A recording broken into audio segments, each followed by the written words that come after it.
Let's improve English. ये सारी गलती उस बिचौलिए की है, ये सारा उस बिचौलिए का करा धरा है। कहते हैं ना, जब शादियां होती हैं तो कई बार क्या होता है कि बिचौलिए करवाते हैं शादी, बिचौलिया कर गया काम सारा।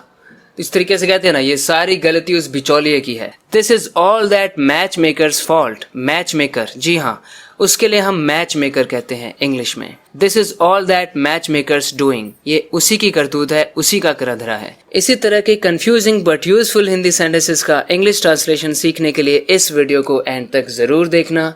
You are definitely going to improve your English and you are not going to regret watching this video. उसका मुंह खुला का खुला रह गया जब उसने मुझे देखा। उसका मुंह खुला का खुला रह गया जब उसने मुझे नाचते हुए देखा।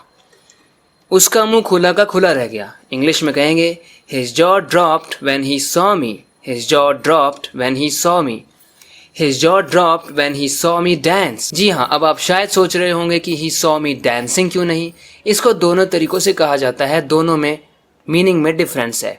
अगर मैं कहूँगा he saw me dance, इसका मतलब है उसने मेरे डांस को देखा, पूरी परफॉर्मेंस को देखा।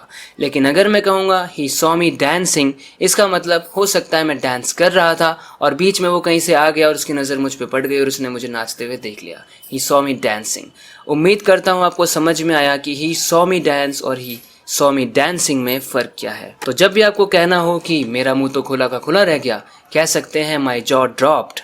इसी से एक एडजेक्टिव भी बनता है जो कि है jaw dropping. If something is jaw dropping, it surprises you, it shocks you. तुम्हें मेरी बिल्कुल नहीं पड़ी, उसे मेरी बिल्कुल नहीं पड़ी। तुम्हें मेरी पड़ी होती ना तो तुम मुझसे ये नहीं कह रहे होते। इस तरह के सेंटेंसेस के लिए इंग्लिश में कैसे कह सकते हैं? You don't care about me at all. तुम्हें मेरी बिल्कुल नहीं पड़ी। अगर वर्ड्स की तरफ जाएं तो इसका मीनिंग ये बन रहा है कि आपको तो मेरी कोई परवाह नहीं है। You don't care about me at all. उसे मेरी बिल्कुल नहीं पड़ी। He doesn't care about me at all। तुम्हें मेरी पड़ी होती तो तुम मुझसे ये नहीं कह रहे होते। If you cared about me, you wouldn't be saying this to me। If you cared about me, अगर तुम्हें मेरी ज़रा भी पड़ी होती, If you cared about me at all, you wouldn't be saying this to me। उसे तो मैं किसी तरह समझा बुझा लूँगा। कभी कभी ऐसे कहते हैं ना, उसकी चिंता मत करो तुम, उसे तो मैं किसी तरह समझा बुझा लूँगा। इसके लिए इंग्लिश में कह सकते हैं I will somehow persuade him, coax him, cajole him, convince him। जी हाँ, ये सभी वर्ड्स सिनोनिम्स हैं, इनमें से आप किसी का भी यूज़ कर सकते हैं। I'll somehow persuade him, coax him, cajole him, convince him, यानी किसी तरह मैं उसे समझा बुझा लूँगा। मेरी बात मानो, उससे सुलह कर लो। मैं तो कहता हूँ मेरी बात मानो, मेरा भरोसा करो, उससे सुलह कर लो। Trust me, patch things up with him। Patch things up with him. तो जब हम कहना चाहते हैं कि उससे सुलह कर लो, तब हम कह सकते हैं patch things up with him. जब मैं कह रहा हूँ कि मेरी बात मानो, कहने का मतलब है जो मैं कह रहा हूँ ना वो करो, मुझ पर भरोसा करो, मेरी बात मानो। Trust me, patch things up with him, it will be beneficial for you. मैं अभी तुम्हारा शक दूर कर देता हूँ, अभी तुम्हारा शक दूर कर देता हूँ।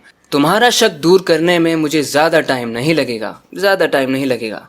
इन सेंटेंसेस के लिए इंग्लिश में कैसे कह सकते हैं? I'll clear your doubt right away। I'll clear your doubt right away, यानी मैं अभी के अभी आपका शक दूर कर देता हूँ। अब यहाँ पर हमें समझना है कि जब हम सीखते हैं ना कि होता है, ते है, ती है, तो उसमें प्रेजेंट इंडेफिनिट आता है। ये बातें बिगिनर्स के लिए सही होती है, लेकिन हमेशा ये काम नहीं आती। जैसे यहाँ पर देखिए, यहाँ पे ताहूँ आ रहा है, लेकिन सेंस ये है कि मैं अभी आपका ये कुछ कर देता हूँ, कुछ काम कर देता हूँ। फ्यूचर की बात हो रही है कि अभी मैं करूँगा ऐसा काम, लेकिन हिंदी में बोलते ऐसे हैं, अभी शक दूर किए देता हूँ। I'll clear your doubt right away। तुम्हारा शक दूर करने में मुझे ज़्यादा टाइम नहीं लगेगा। It won't take me much time to clear your doubt। ऐसे भी कह सकते हैं It won't take me long to clear your doubt। It won't take me much time to clear your doubt। मुझे थोड़ी बेचैनी हो रही है। तुम्हें बेचैनी क्यों हो रही है? इन सेंटेंसेस के लिए कैसे कह सकते हैं? I am feeling a little restless. I am feeling a little restless. तुम्हें बेचैनी क्यों हो रही है? Why are you feeling restless? Why are you feeling restless? कहीं से गंदी बदबू आ रही है, पता नहीं ये बदबू कहाँ से आ रही है। A nasty smell is coming from somewhere। A nasty smell is coming from somewhere। पता नहीं ये बदबू कहाँ से आ रही है। I don't know where this smell is coming from। I don't know where this smell is coming from।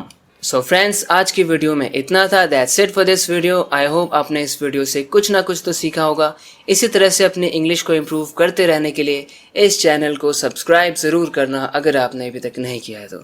Thank you very much for watching this video lesson. Will talk in the next one. Till then take care and bye.